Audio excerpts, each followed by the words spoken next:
बड़े अफसोस के साथ कहना पड़ रहा है, कोल्हापुर में जिस शख्स ने इस आंदोलन का नेतृत्व किया, उसके पिता को जिताने के लिए मुसलमानों ने 2-2 घंटे 3-3 घंटे लाइन में खड़े रहकर उन्हें जिताने का काम किया। किरारपुरे के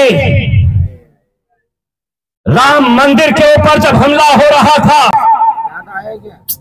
तो कोई हिंदुत्ववादी संगठन का माइका लाल वहां पर आकर खड़ा नहीं हुआ था। अगर वहां पर चट्टान की तरह खड़ा था तो इम्तियाज जलील खड़ा था। महाराष्ट्र की पुलिस को मैं ये कहना चाहता हूं, अगर काश इतनी फौज तुमने कोल्हापुर में लगा दिए होते तो मेरी मस्जिद बर्बाद। मैं तो अमन की बात करने के लिए आया हूं और आप मुझे रोक रहे हैं। मैं यहाँ पर ये बात करने के लिए आया हूँ कि इस मुल्क के अंदर ज्यादातर लोग अमन चाहते हैं। महाराष्ट्र की हुकूमत, महाराष्ट्र के प्रशासन, महाराष्ट्र की पुलिस, इन सबको आप सबकी तरफ से एक पैगाम मैं देना चाहता हूं और वो पैगाम ये है कि अब बहुत ज्यादा हम ऐसी हरकतों को बर्दाश्त नहीं करेंगे। नारे तकबीर, दोनों हाथ ऊंचे करके। आप लोग देख रहे हैं औरंगाबाद अपडेट्स। मैं हूं अल्ताफ हुसैन। आज 19 जुलाई है, जो कल पूर्व सांसद इम्तियाज जलील ने कहा था कि आज एमआईएम की तरफ से प्रोटेस्ट रखा गया है कोल्हापुर के मामले में। अब मेरे बैक साइड आप लोग देख सकते हैं, पुलिस का कड़ा बंदोबस्त आपको नजर आ रहा होगा। इस साइड अगर हम डिविजनल कमिश्नर की तरफ देखते हैं, ऑफिस की तरफ नजर जा रही है, वहां पर पुलिस का कड़ा बंदोबस्त आपको नजर आ रहा होगा। अब मैं आपको इस साइड लिए चलता हूं जहां पर प्रोटेस्ट चालू है, एआईएमआईएम की तरफ से प्रोटेस्ट चल रहा है। उस तरफ मैं आपको ले जाने की कोशिश कर रहा हूं जहां पर कल एआईएमआईएम के पूर्व सांसद इम्तियाज जलील की तरफ से जो है एक इशारा दिया गया था कि यहाँ पर जो है प्रोटेस्ट किया जाएगा। अब यहाँ पर लोग जमा हो रहे हैं प्रोटेस्ट करने के लिए कि जो कोल्हापुर में जो हादसा हुआ उसी के चलते यहाँ पर प्रोटेस्ट किया जा रहा है। मैं आगे आपको सारी तस्वीर दिखाने की कोशिश करूंगा।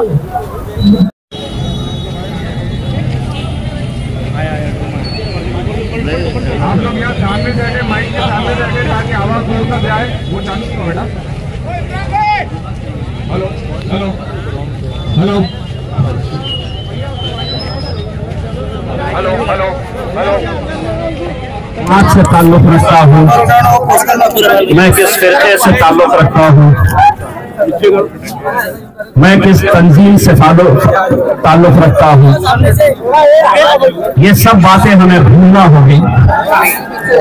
तभी जाकर हम एक आवाज के अंदर हुकूमत तक एक पैगाम पहुंचा सकते हैं कि हर दर्द सह लेंगे, हर हाल में जी लेंगे,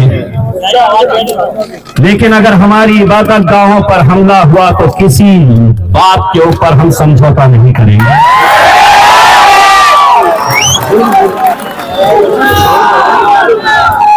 आज जिस तरीके से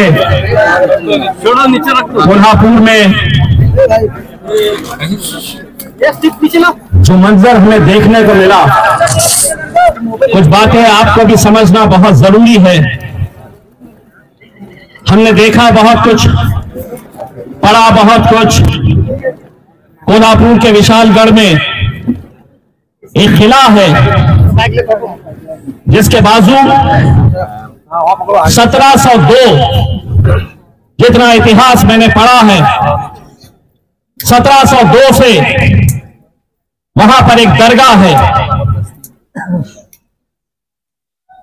1702 कहां और आज किस वक्त के अंदर हम रह रहे हैं। जिस दौर में ये दरगाह थी, उस वक्त ना उसे छत्रपति शिवाजी महाराज ने, न छत्रपति संभाजी महाराज ने उसे हटाने के लिए कुछ कहा, कुछ बोला, लेकिन आज उन्हीं का नाम लेकर अपने आप को शिव भक्त कहने वाले चंद गुंडे खुलेआम इस तरीके से वहां पर जाकर एक दरगाह उसको नुकसान पहुंचाने के इरादे से, कुछ पूना से आते हैं, कुछ दौंड से, कुछ सतारा से, कुछ कोल्हापुर से, कुछ सांगली से, एक दरगाह अगर उसके अतराफ कोई अतिक्रमण है तो सुन ले, अगर वो अतिक्रमण हटाना है तो कायदा है, कानून है। इसका मतलब ये नहीं है कोई लाठी, डंडे, पत्थर और तलवार लेकर जाएगा और अपनी ताकत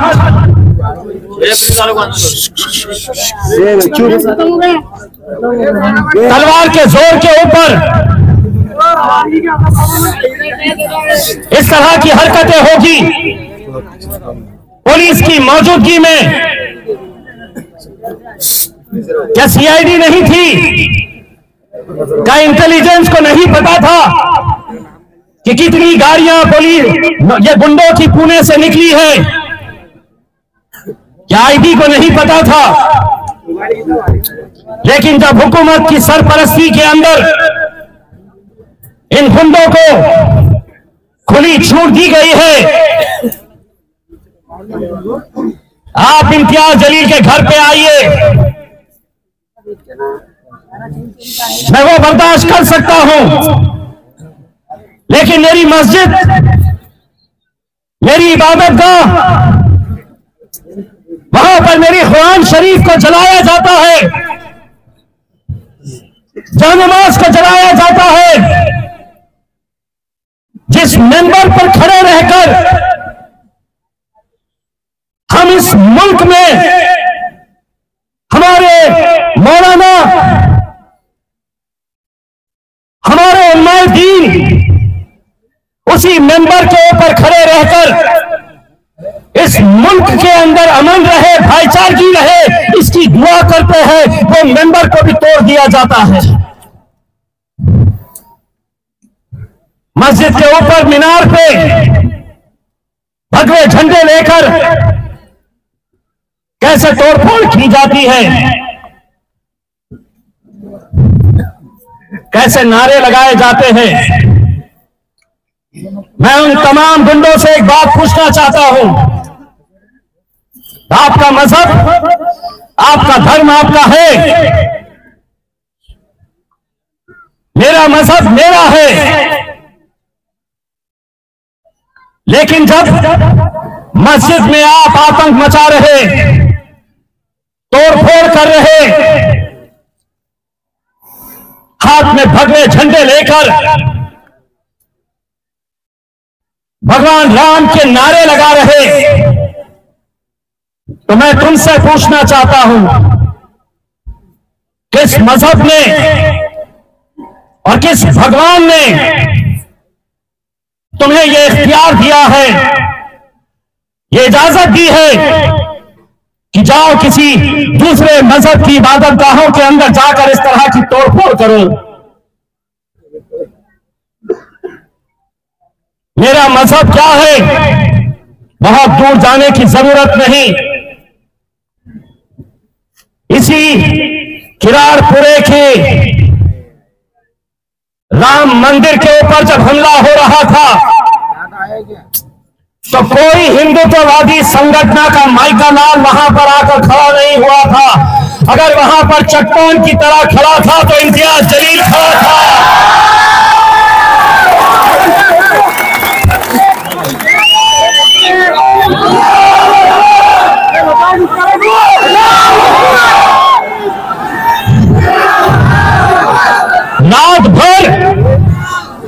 रात भर अपनी जान जोखिम में डालकर इम्तियाज जलील वहां पर तुम्हारी मंदिर, तुम्हारे आस्था का स्थान उसकी सुरक्षा के लिए। और बड़े दुर्भाग्य से कहना चाहता हूं कि उस वक्त पुलिस डिपार्टमेंट भी हिम्मत नहीं कर रहा था वहां आने की, लेकिन इम्तियाज जलील डटा रहा था वहां पर कि कुछ नहीं होने देगा।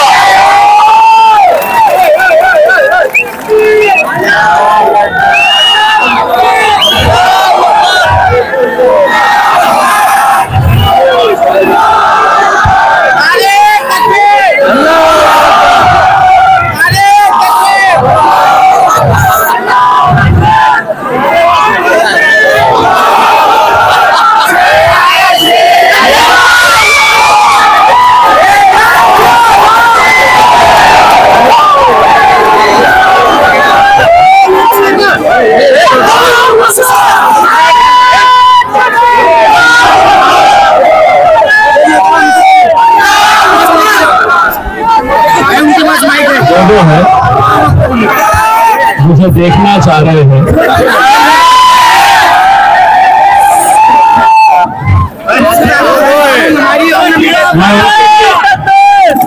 मैं उनके लिए एक बात कहना चाहता हूं। मुझसे नफरत करने वाले बड़ा कमाल का हुनर रखते हैं। मुझसे नफरत करने वाले बड़ा कमाल का हुनर रखते हैं। मुझे देखना भी नहीं चाहते, पर 24 घंटे मुझ पर ही नजर रखते हैं।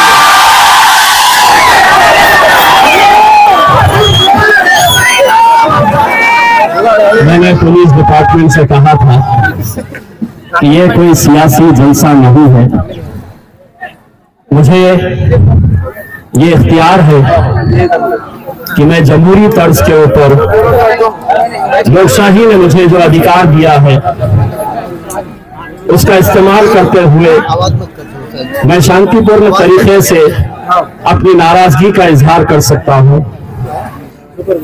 लेकिन सुबह सुबह तस्वीरें आ गई, इतनी सारी फौज यहां पर लगा रखी है। महाराष्ट्र की पुलिस को मैं ये कहना चाहता हूं, अगर काश इतनी फौज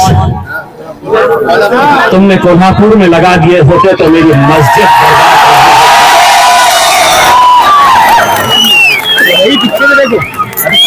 मैं तो अमन की बात करने के लिए आया हूं और आप मुझे रोक रहे हैं। मैं यहाँ पर ये बात करने के लिए आया हूं कि इस मुल्क के अंदर ज्यादातर लोग अमन चाहते हैं, शांति चाहते हैं, लेकिन कुछ ऐसे अनासर भी हैं जो लड़के बीच में नारे लगा रहे हैं। जरा अपने जोश को काबू में रखिए। जो लड़के नारे लगा रहे हैं, अगर आपको सुनना नहीं है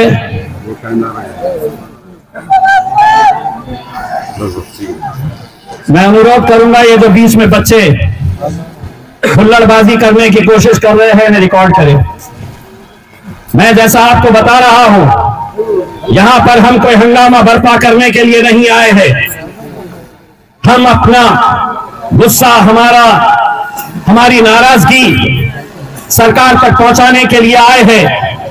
वो सरकार जो सबको जानते हुए बड़े अफसोस के साथ कहना पड़ रहा है, कोल्हापुर में जिस शख्स ने इस आंदोलन का नेतृत्व किया, उसके पिता को जिताने के लिए मुसलमानों ने 2-2 घंटे 3-3 घंटे लाइन में खड़े रहकर उन्हें जिताने का काम किया। हमें पता नहीं था कि जीत कर आने के बाद तुम गिरगिट की तरह रंग बदल देंगे। हमें पता नहीं था कि तुम्हें हम जिताएंगे और तुम हमारे ही घर में घुसकर हम पर ये हमला करेंगे। ये कैसा खेल चल रहा है कि अपने आप को छत्रपति संभाजी महाराज कहने वाले, वो इसका नेतृत्व करते हैं। तोड़फोड़ होती है, घरों में घुसते हैं, मस्जिद के अंदर हमला किया जाता है। और उनके पिता शाहू महाराज, जिनकी हम इज्जत करते थे, वो 3 दिन के बाद जाते हैं और लोगों से अपील करते हैं कि नहीं, शांति बनाए रखो। 3 दिन तक सो रहे थे। मीडिया वाले मुझसे सवाल कर रहे हैं कि आप शांति बनाए रखिए। सभी लोग चाहते हैं, सभी राजनीतिक पार्टियां आपसे कह रही है कि आप शांति बनाए रखिए। एक बात सुन लो, दूसरी राजनीतिक पार्टियों में और हमने ये फर्क है कि हम शेर के बच्चे पालते हैं, हिजड़ों की फौज हम अपने साथ और एक पैगाम सरकार को दे रहे हैं अच्छी तरह से। ये एक बार हुआ है और हम उम्मीद करेंगे कि ये आखिरी बार रहे। कोल्हापुर के जो हिंदुत्ववादी संगठन, मैंने ऐलान किया कि 19 तारीख के दिन पूरे महाराष्ट्र में कोल्हापुर की घटना का विरोध किया जाएगा। सारे जितने भी हिंदुत्ववादी संगठन के लोग हैं जमा हो गए। इम्तियाज जलील ने यहां नहीं आना चाहिए। कोल्हापुर तो आएंगे। तुम्हारे बाप का शहर नहीं है।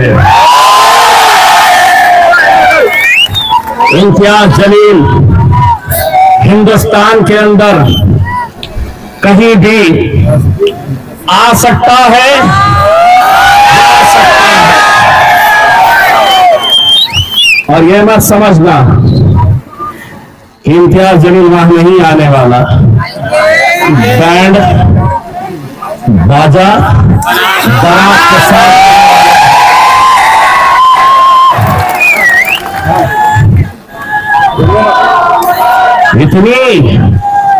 इतनी घबराहट मैंने तो कहीं पर भी नहीं कहा मैं आने वाला हूं। पूरे के पूरे पंतरा जमा हो गए। एक ने ऐलान किया अगर वो आया तो हमने ऐसा इस्तेमाल करेंगे। अरे मैं वहां पे आऊंगा ना, तेरे लिए नान की 2 रोटियां लेकर आऊंगा। तेरे कोल्हापुर की क्या मशहूर चीज है तूने मुझे बताया, लेकिन मेरे शहर का नान खलिया क्या है बोली वाले तेरे को दिखा।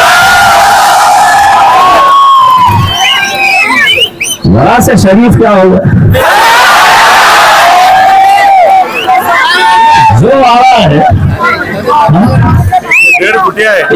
एक बात मैं आप लोगों से पूछना चाहता हूं मेरे भाई, क्या ये सच्चाई नहीं है कि इस मुल्क के अंदर जितने भी सेक्युलर अपने आप को कहने वाली पार्टियां हैं, जितनी भी, उनको जिताने में सबसे बड़ा किरदार अगर किसी ने निभाया है और निभाना चाहिए था,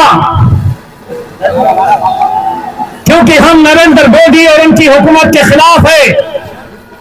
मुसलमान ये उम्मीद के ऊपर कि ये हमारा साथ देंगे, लेकिन आज पूरे महाराष्ट्र के अंदर जहां कहीं पर भी, चाहे वो कांग्रेस हो, राष्ट्रवादी कांग्रेस हो, शिवसेना हो, ये जब निवेदन देने के लिए जा रहे हैं, इनकी तस्वीरें जरा गौर से देखो। उन तस्वीरों के अंदर कोई अहमियत नहीं उनकी। गैर कौम का कोई आदमी उनके साथ खड़ा नहीं नजर आ रहा है। देखो गौर से, एक पैगाम है, एक मैसेज है आपके लिए कि जब तुम पे आफत आएगी तो तुम्हारी लड़ाई तुम्हें खुद लड़नी होगी। सियासत के वक्त सब तुम्हारी चौखट पे आएंगे। क्या वजह है कि राष्ट्रवादी का क्या एक भी गैर कौम का नेता, क्या कांग्रेस का एक भी गैर कौम का नेता हमारे साथ नहीं, कम से कम अपनी पार्टी का निवेदन देते वक्त क्यों नहीं जा रहे? क्योंकि वो अच्छी तरह से जानते हैं कि हमें आपकी जरूरत सिर्फ इलेक्शन के वक्त में है। बस फिर आपकी मस्जिदों पे हमला हो, आपकी कुरान मजीद जलाई जा रही है, पूरे मस्जिद में जानमाज जली हुई हालत में पड़ी हुई है। मैंने कोल्हापुर के जिम्मेदारों से बात की। मैंने कहा कि अगर विशालगढ़ के अंदर कोई अतिक्रमण है, किसी को बेघर किया जा रहा है, चाहे फिर वो मुसलमान हो, हिंदू हो, बैरिस्टर असदुद्दीन अवैसी साहब ने कहा कि अगर वो बेघर है तो इंशाअल्लाह मजलिस उन्हें घर देने का काम करेगी।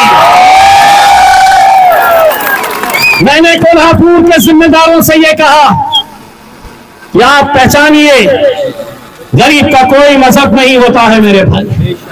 वो रोजी रोटी कमा रहा होगा, छोटी मोटी दुकान चला रहा होगा, लेकिन आज उसे अगर बेघर किया जा रहा है तो मैं आपको आपके जरिए ये पैगाम दे रहा हूं कि इंशाअल्लाह कोई भी बेघर नहीं रहेगा। मजलिस तुम्हें सहारा देने के लिए वहां पर आएगी। किसी को भी किसी के आगे हाथ फैलाने की जरूरत नहीं है।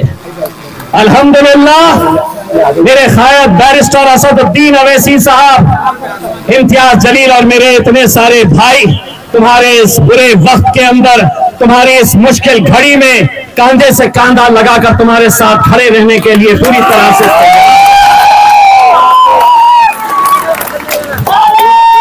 संभाजी महाराज जब मेंबर ऑफ पार्लियामेंट थे मेरे साथ 2019 से 2024 तक राज्यसभा के, तो उन्होंने मुझे अपने घर पर बुलाकर शाहू महाराज के बारे में एक किताब दी थी और यह किताब देकर उन्होंने मुझसे कहा था कि मेरे पूर्वज, मेरे एंसेस्टर्स, शाहू महाराज कैसा हिंदू मुस्लिम 18 पगड़ जाति सभी समाज के लोगों को साथ में लेकर काम किया करते थे। छत्रपति संभाजी महाराज, शाहू महाराज, ये किताब मैं आपको वापस भेज रहा हूं। मैंने तो पढ़ लिया है, शायद तुम भूल चुके हो कि इसके अंदर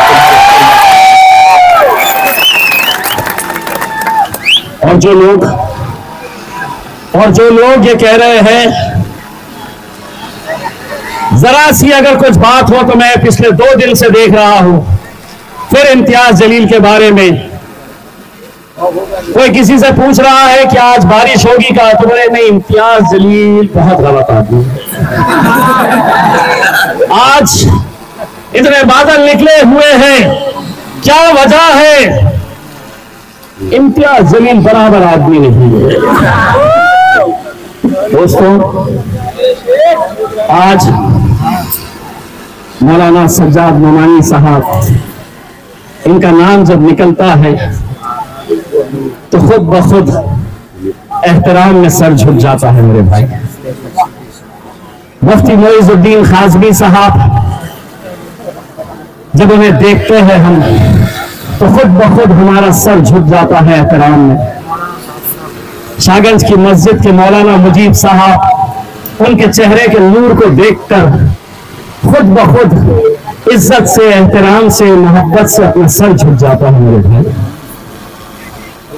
मुस्लिम पर्सनल लॉ बोर्ड के मालेगांव के मौलाना उमरैन फारूकी साहब, उन्होंने कोल्हापुर की इस घटना के बारे में जो बयान दिया है, मुझे फख्र होता है, मेरा सीना चौड़ा होता है कि मेरे इस मुल्क में ऐसे उलमा इकराम, ऐसे मौलाना लोग हैं जो आज सीना तान कर, डट कर, जहां कहीं पर भी नाइंसाफी हो रही है उसके खिलाफ किस तरह से वो अपनी जबान का इस्तेमाल करते हुए हमारी रहनुमाई कर रहे हैं।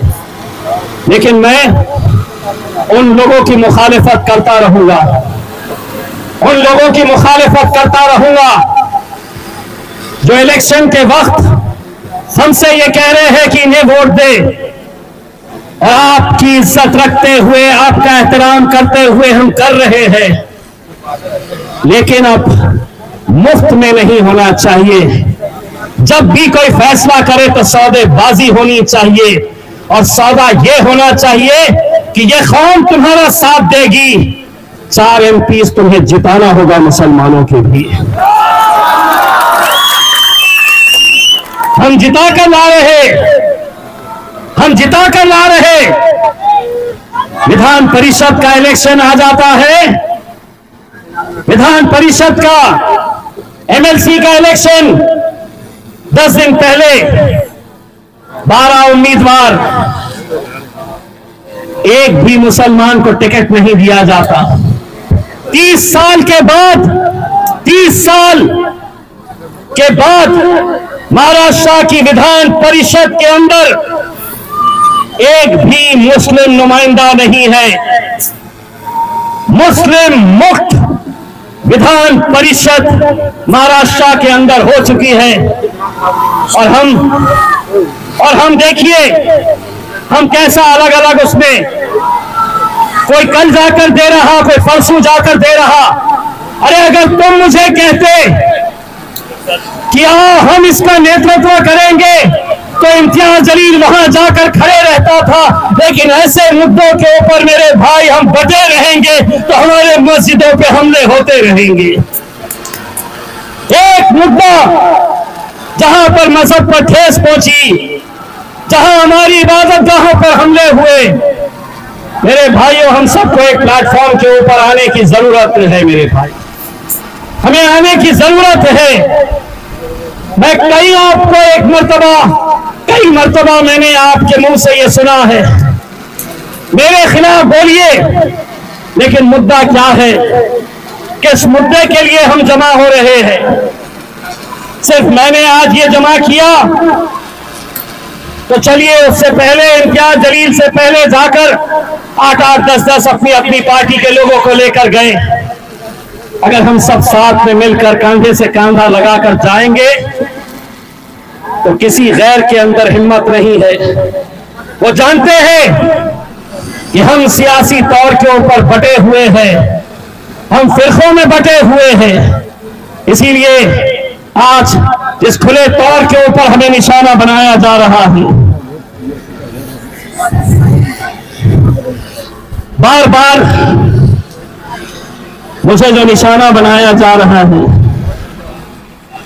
और यहां के चंद लीडर्स जो मेरे पीछे पड़े हुए हैं, इतना अच्छे से समझ ले मेरे भाइयों,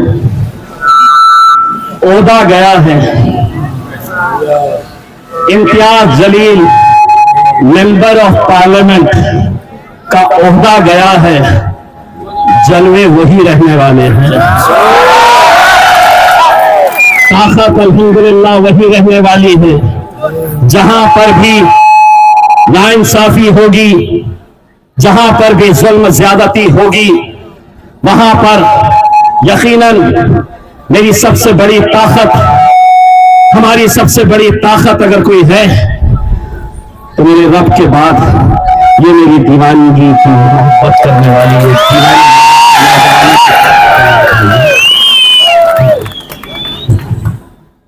मैंने कहा है मेरे बारे में जो लोग अलग अलग तरह की बातें करते हैं, बारिश आने वाली है क्या? देखो ये जो इम्तियाज जलील है ना, बारिश नहीं आ रही तो बोले इम्तियाज जलील लेकर के एक बात तो अच्छी तरह से समझ लो, लेकर के मेरा नाम वो मुझे कोसते हैं, नफरत ही सही, लेकिन 24 घंटे वो मेरे बारे में ही सोचते हैं। 24 घंटे। मैं एक दो लोगों के बारे में मीडिया वालों ने सवाल किया, आपने मेमोरेंडम दिया नहीं, इम्तियाज जलील